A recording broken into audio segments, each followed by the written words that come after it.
The Secret Agent by Joseph Conrad. Chapter 7.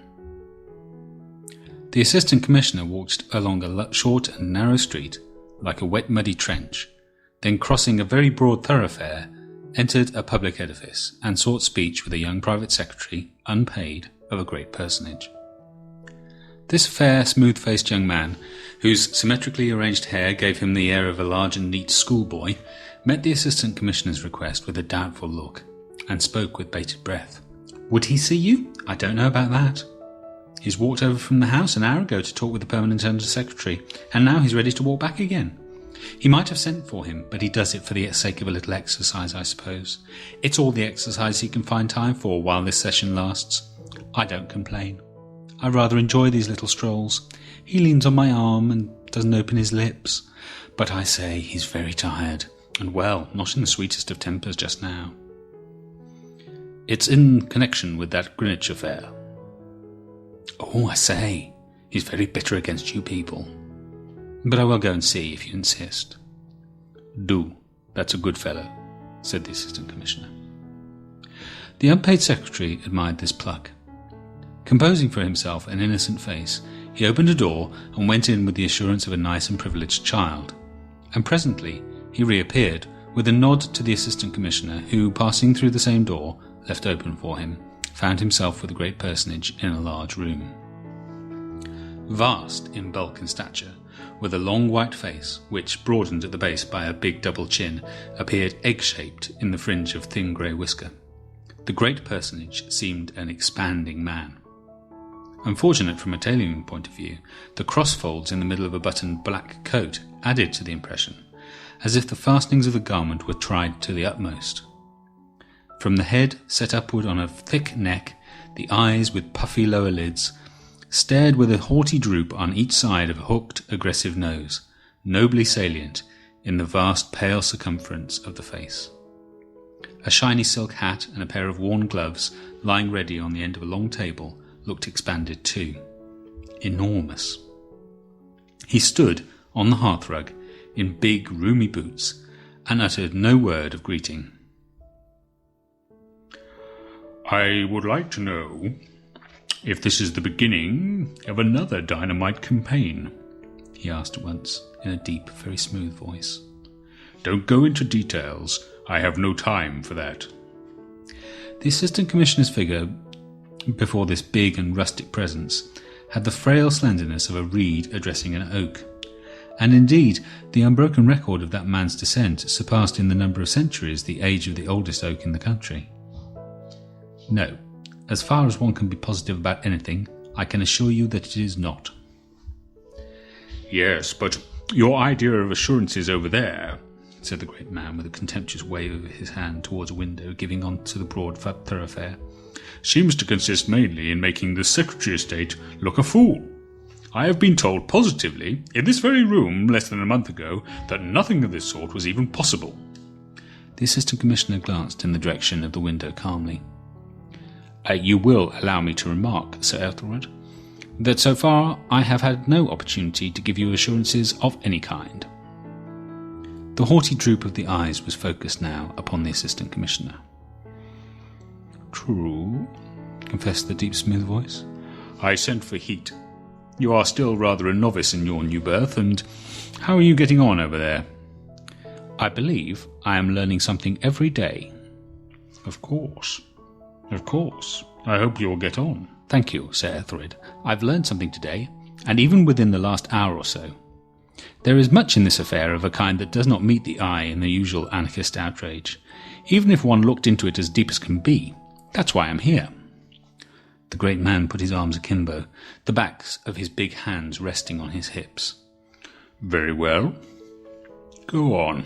Only no details, pray. Spare me the details. You shall not be troubled with them, Sir Ethelred, the Assistant Commissioner began, with a calm and untroubled assurance.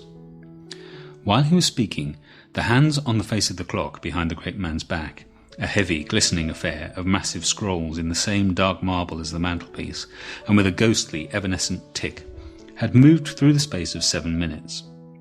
He spoke with a studious fidelity to a parenthetical manner, into which every little fact, that is, every detail, fitted with delightful ease. Not a murmur, nor even a movement, hinted at interruption. The great personage might have been the statue of one of his own princely ancestors, stripped of a crusader's war harness and put into an ill-fitting frock coat. The Assistant Commissioner felt as though he were at liberty to talk for an hour, but he kept his head, and at the end of the time mentioned above, he broke off with a sudden conclusion which, reproducing the opening statement, pleasantly surprised Sir Ethelred by its apparent swiftness and force. The kind of thing which meets us under the surface of this affair, otherwise without gravity, is unusual, in this precise form at least, and requires special treatment.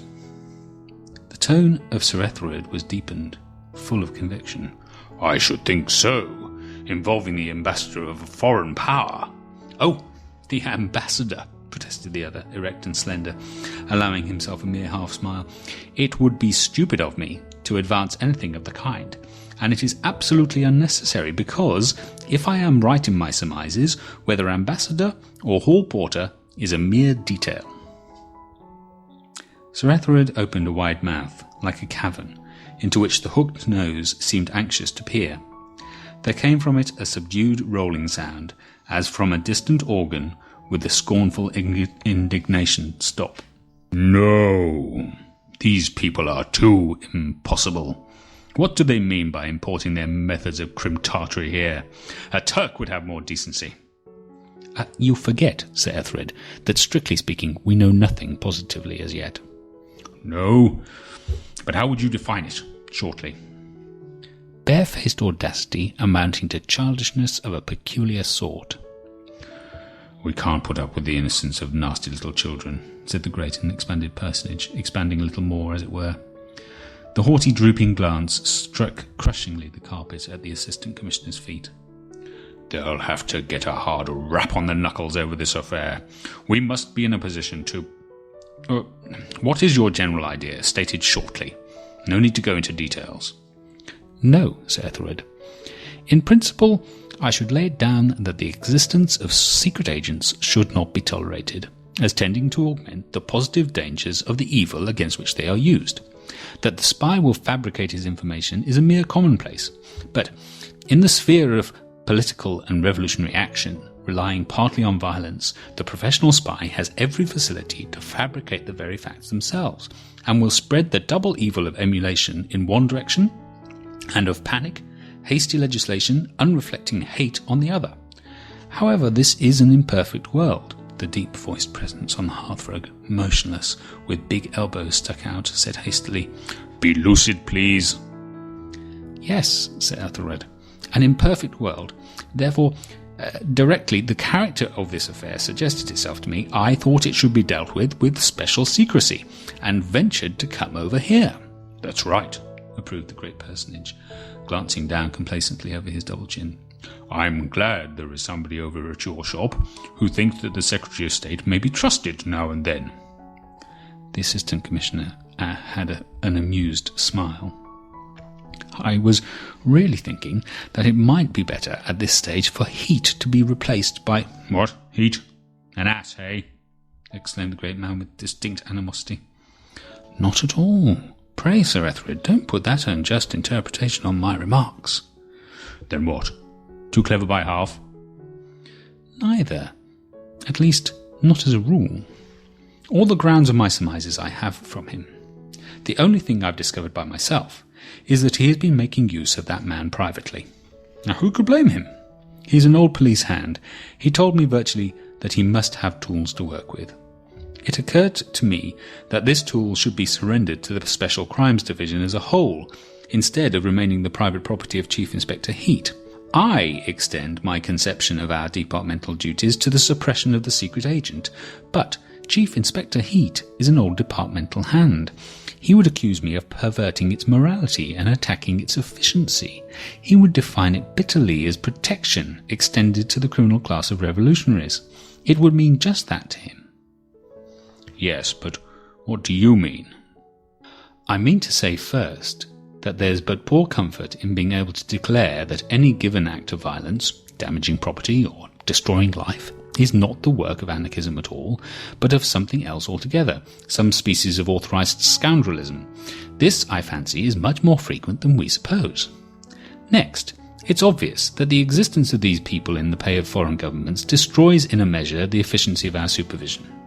A spy of that sort can afford to be more reckless than the most reckless of conspirators.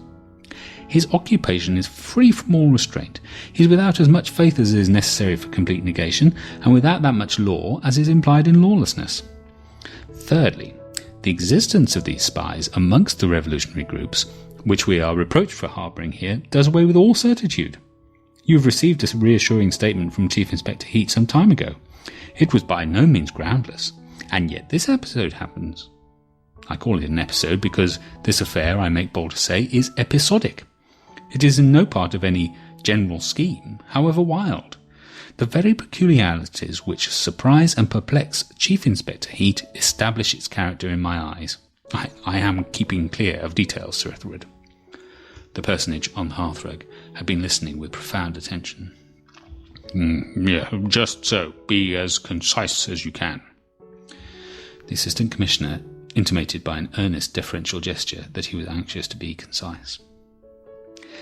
There is a peculiar stupidity and feebleness in the conduct of this affair, which gives me excellent hopes of getting behind it and finding there something else than an individual freak of fanaticism. For it is a planned thing, undoubtedly.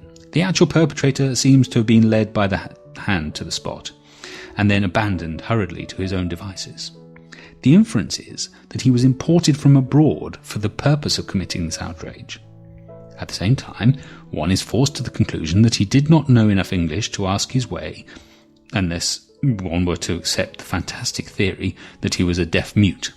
I wonder now, but this is idle. He has destroyed himself by an accident, obviously. Not an extraordinary accident, but an extraordinary little fact remains. The address on his clothing discovered by the merest accident too. It is an incredible little fact, so incredible that the explanation which will account for it is bound to touch the bottom of this affair. Instead of instructing Heat to go on with this case, my intention is to seek this explanation personally, by myself. I mean, where it may be picked up. That is, in a certain shop in Brett Street, and on the lips of a certain secret agent, once upon a time the confidential and trusted spy of the late Baron Stadtwartenheim, ambassador of a great power to the court of St. James. The Assistant Commissioner paused, then added, "Those fellows are a perfect pest." In order to raise his drooping glance to the speaker's face, the personage on the hearthrug had gradually tilted his head farther back, which gave him an aspect of extraordinary haughtiness. "Why not leave it to Heat?"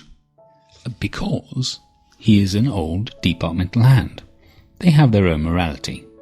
My line of inquiry would appear to him an awful perversion of duty.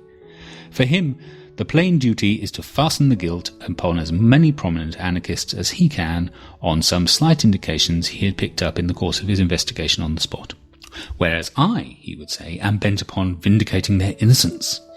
I am trying to be as lucid as I can in presenting this obscure matter to you without details." "He would he?" muttered the proud head of Sir Ethelred from its lofty elevation. "I am afraid so, with an indignation and disgust of which you or I can have no idea. He's an excellent servant. He must not put an undue strain on his loyalty. That's always a mistake. Besides, I want a free hand. A freer hand than it would be perhaps advisable to give Chief Inspector Heat. I haven't the slightest wish to spare this man Verloc. He will, I imagine, be extremely startled to find his connection with this affair, whatever it may be, brought home to him so quickly. Frightening him will not be very difficult, but our true objective lies behind him somewhere. I want your authority to give him such assurances of personal safety as I may think proper." "Certainly," said the personage on the hearthrug. "Find out as much as you can. Find it out in your own way." "I must set about it without loss of time this very evening," said Assistant Commissioner. Sir Ethelred shifted one hand under his coat-tails and, tilting back his head, looked at him steadily. "We have a late sitting tonight. he said. "Come to the house with your discoveries if we are not gone home. I'll warn Toodles to look out for you. He'll take you into my room." The numerous family and the wide connections of the youthful-looking private secretary cherished for him the hope of an austere and exalted destiny. Meantime, the social sphere he adorned, in his hours of idleness, chose to pet him under the above nickname, and Sir Ethelred, hearing it upon the lips of his wife and girls every day, mostly at breakfast time, had conferred upon it the dignity of unsmiling adoption. The Assistant Commissioner was surprised and gratified extremely. "I shall certainly bring my discoveries to the house on the chance of you having the time to—" "I won't have the time," interrupted the great personage, "but I will see you. I haven't the time now. And you're going yourself?" "Yes, Sir Ethelred. I think it the best way." The personage had tilted his head so far back that in order to keep the Assistant Commissioner under his observation, he had to nearly close his eyes. And how do you propose? Will you assume a disguise?" "Hardly a disguise. I'll change my clothes, of course." "Oh, of course," repeated the great man with a great sort of absent-minded loftiness. He turned his big head slowly, and over his shoulders gave a haughty oblique stare to the ponderous marble timepiece with a sly, feeble tick. The gilt hands had taken the opportunity to steal through no less than 25 minutes behind his back. The Assistant Commissioner, who could not see them, grew a little nervous in the interval, but the great man presented to him a calm and undismayed face. "Very well, then," he said, and paused as if in a deliberate contempt of the official clock. "But what first put you in motion in this direction?" "I've always been of opinion," began the Assistant Commissioner. "Ah, yes, opinion. That's of course. But the immediate motive?" "Yeah, what shall I say, Sir Ethelred? A new man's antagonism to old methods? A desire to know something at first hand? Some impatience? It's my old work, but the harness is different. It's been chafing me a little in one or two tender places." "I hope you'll get on over there," said the great man kindly, extending his hand, soft to the touch, but broad and powerful like the hand of a glorified farmer. The Assistant Commissioner shook it and withdrew.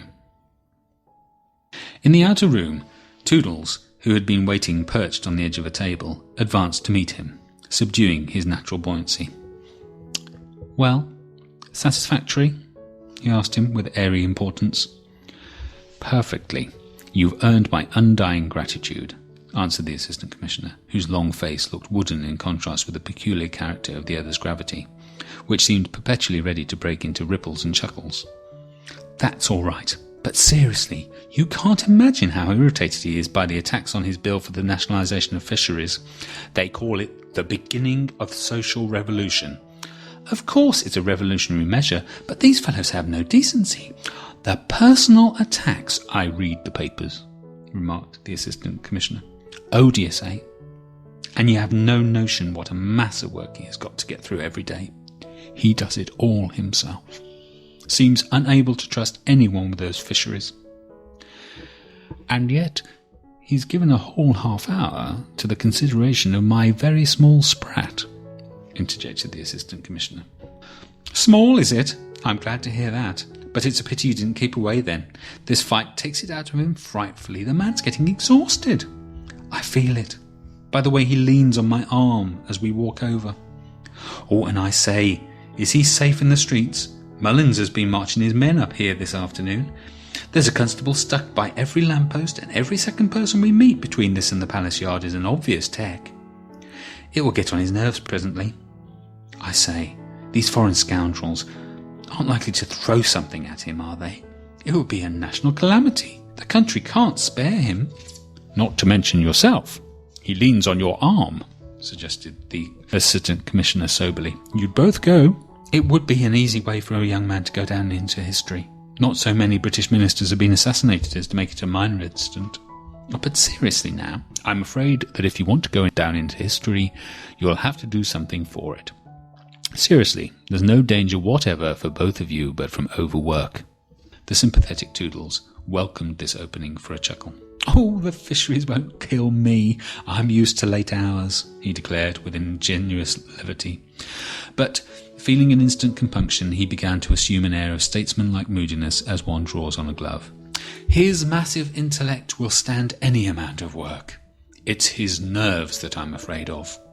The reactionary gang with that abusive brute Cheeseman at their head insult him every night." "If he will insist on beginning a revolution," murmured the Assistant Commissioner. "The time has come, and he is the only man great enough for the work," protested the revolutionary Toodles, flaring up under the calm, speculative gaze of the Assistant Commissioner. Somewhere in a corridor, a distant bell tinkled urgently, and with devoted vigilance the young man pricked up his ears at the sound. "Oh, he's ready to go now," he exclaimed in a whisper, snatched up his hat and vanished from the room. The Assistant Commissioner went out by another door in a less elastic manner. Again, he crossed the wide thoroughfare, walked along a narrow street, and re-entered hastily his own departmental buildings. He kept up his accelerated pace to the door of his private room. Before he closed it fairly, his eyes sought out his desk. He stood still for a moment, then walked up, looked all around on the floor, sat down in his chair, rang a bell, and waited. "Chief Inspector Heat gone yet?" Yes, sir. Went away half an hour ago." He nodded. "That will do." And sitting still, with his hat pushed off his forehead, he thought that it was just like Heat's confounded cheek to carry off quietly the only piece of material evidence. But he thought this without animosity. Old and valued servants will take liberties. The piece of overcoat with the address sewn on was certainly not a thing to leave about. Dismissing this from his mind, this manifestation of Chief Inspector Heat's mistrust, he wrote and dispatched a note to his wife, charging her to make his apologies to Michaelis' great lady, with whom they were engaged to dine that evening.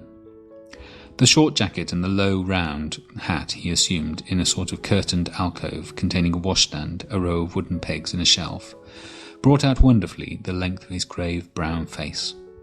He stepped back into the full light of the room, looking like the vision of a cool, reflective Don Quixote, with the sunken eyes of a dark enthusiast and a very deliberate manner.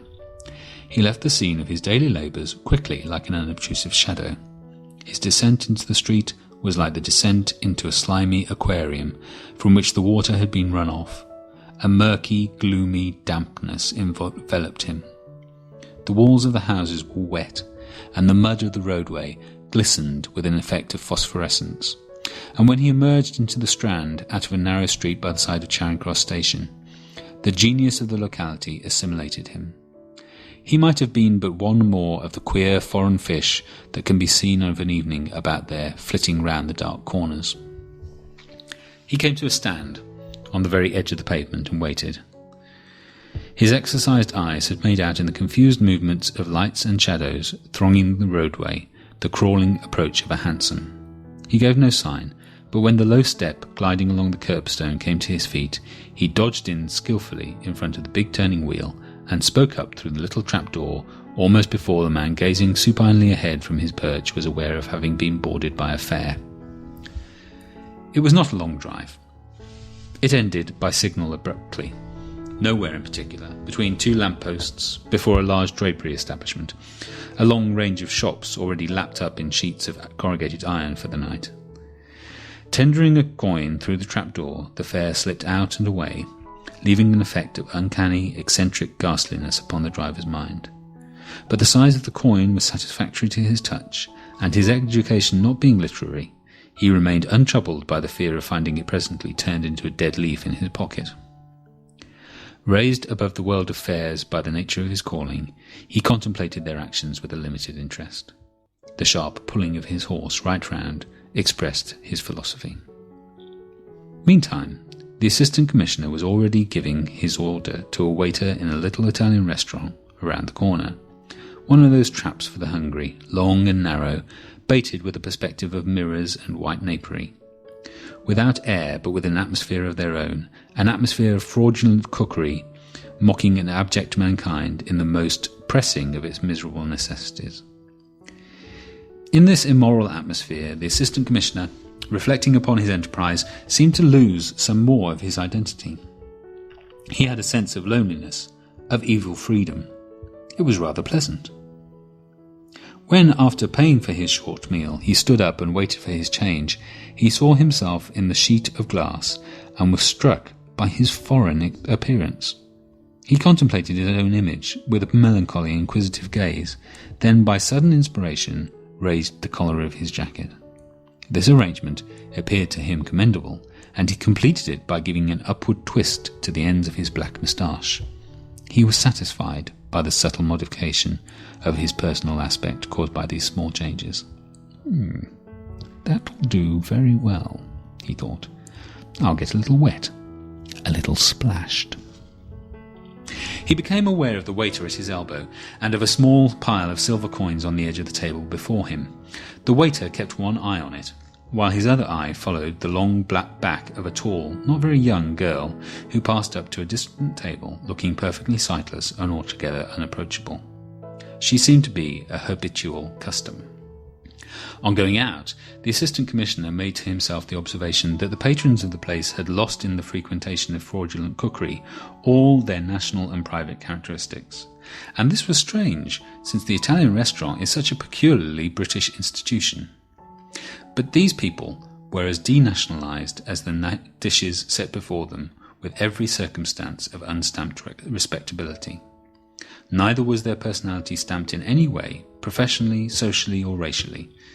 They seemed created for the Italian restaurant, unless the Italian restaurant had been perchance created for them. But that last hypothesis was unthinkable, since one could not place them anywhere outside those special establishments. One never met these enigmatical persons elsewhere. It was impossible to form a precise idea what occupations they followed by day and where they went to bed at night. And he himself had become unplaced. It would have been impossible for anybody to guess his occupation. As to going to bed, there was a doubt even in his own mind, not indeed in regard to his domicile itself, but very much so in respect to the time when he would be able to return there. A pleasurable feeling of independence possessed him when he heard the glass doors swing to behind his back with a sort of imperfect, baffled thud.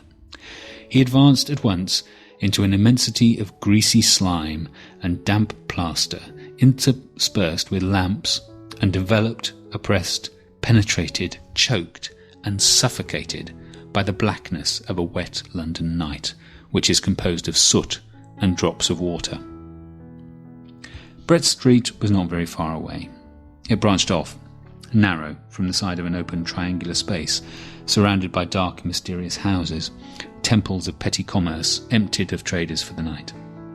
Only a fruiterer's stall at the corner made a violent blaze of light and colour.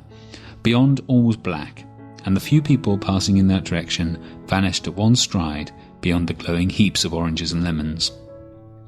No footsteps echoed. They would never be heard of again. The adventurous head of the Special Crimes Department watched these disappearances from a distance with an interested eye. He felt light-hearted, as though he'd been ambushed all alone in a jungle many thousands of miles away from departmental desks and official inkstands. This joyousness and dispersion of thought before a task of some importance seems to prove that this world of ours is not such a very serious affair after all. For the Assistant Commissioner was not constitutionally inclined to levity. The policeman on the beat projected his sombre and moving form against the luminous glory of oranges and lemons, and entered Brett Street without haste. The Assistant Commissioner, as though he were a member of the criminal classes, lingered out of sight, awaiting his return. But this constable seemed to be lost for ever to the force. He never returned, must have gone out at the other end of Brett Street. The Assistant Commissioner, reaching this conclusion, entered the street in his turn and came upon a large van arrested in front of the dimly lit window panes of a carter's eating house. The man was refreshing himself inside, and the horses, their big heads lowered to the ground, fed out of nosebags steadily. Farther on the opposite side of the street, another suspect patch of dim light issued from Mr. Verloc's shop front, hung with papers, heaving with vague piles of cardboard boxes and the shapes of books. The Assistant Commissioner stood observing it across the roadway. There could be no mistake. by the side of the front window, unencumbered by the shadows of nondescript things, the door, standing ajar, let escape on the pavement a narrow, clear streak of gaslight within. Behind the Assistant Commissioner, the van and horses, merged into one mass, seemed something alive. A square-backed black monster blocking half the street with sudden iron-shod stampings, fierce jingles and heavy blowing sighs. The harshly festive, ill-omened glare of a large and prosperous public house faced the other end of Brett Street across a wide road. This barrier of blazing lights, opposing the shadows gathered about the humble abode of Mr. Verloc's domestic happiness, seemed to drive the obscurity of the street back upon itself, make it more sullen, brooding, and sinister.